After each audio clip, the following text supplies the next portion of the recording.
Hello, my name is Jennifer Hodges. I teach 3rd, 4th, and 5th grade in Kenny Lake, Alaska. I've always been enchanted by salmon and the journey that takes them full circle to carry out their life cycle. As a little girl growing up in Oklahoma, a world far away from the travels of a salmon, I still soaked up everything I could on these fascinating fish. For my students, salmon are swimming in their backyard, but their world exists mostly with fish wheels and dip netting to provide food for their families. Participating in Salmon in the Classroom has really expanded that world. They have not only observed, but have interacted with salmon in the first stages of their life cycle. When they release the salmon fry, they also collect samples to see what types of food are available, how much, and what are they competing with for that food. Their eyes and their minds overflow with wonder and curiosity. What did you like about having the tank? I mean, why did you want the tank in the classroom? What did you enjoy about it? The salmon. I enjoy watching the salmon around us. Watching the salmon swim?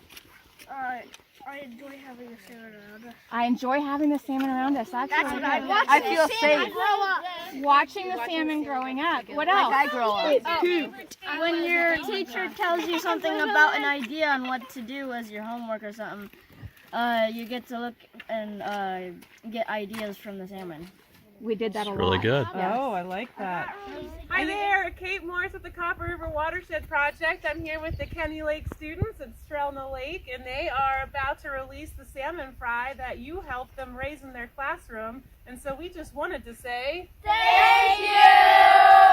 And some of them have even volunteered to share some of their favorite things about the project. So who's going to go, Kai?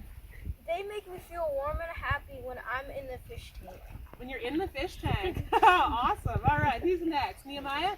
It's comfortable, it gives you an idea, also much more better than doing math. All right, excellent. Preston?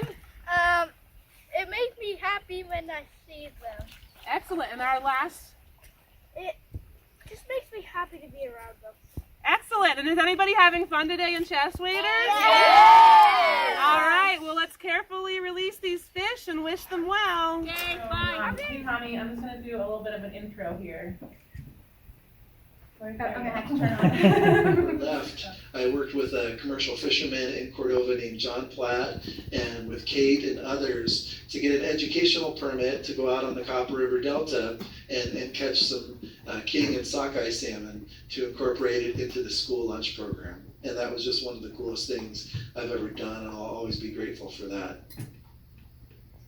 And this was the boat that I was on. It's the Northwest Explorer. This is a commercial fishing vessel that was chartered to do research. So these folks, this shows here that actually there weren't a lot of pink salmon caught. And so that was interesting.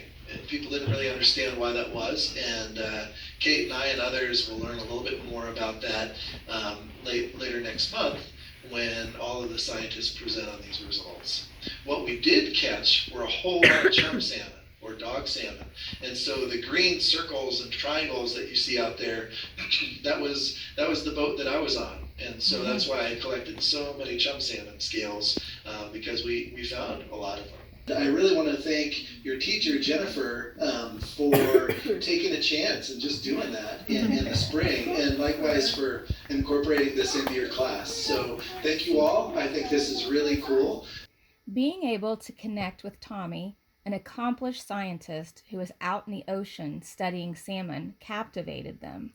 They saw that he was asking some of those same questions and collecting some of the same evidence, but out in the deep ocean while the salmon were in later stages of their life cycle. They were also able to connect with Sabrina, a scientist studying salmon sharks, of which they asked probably 1 million questions.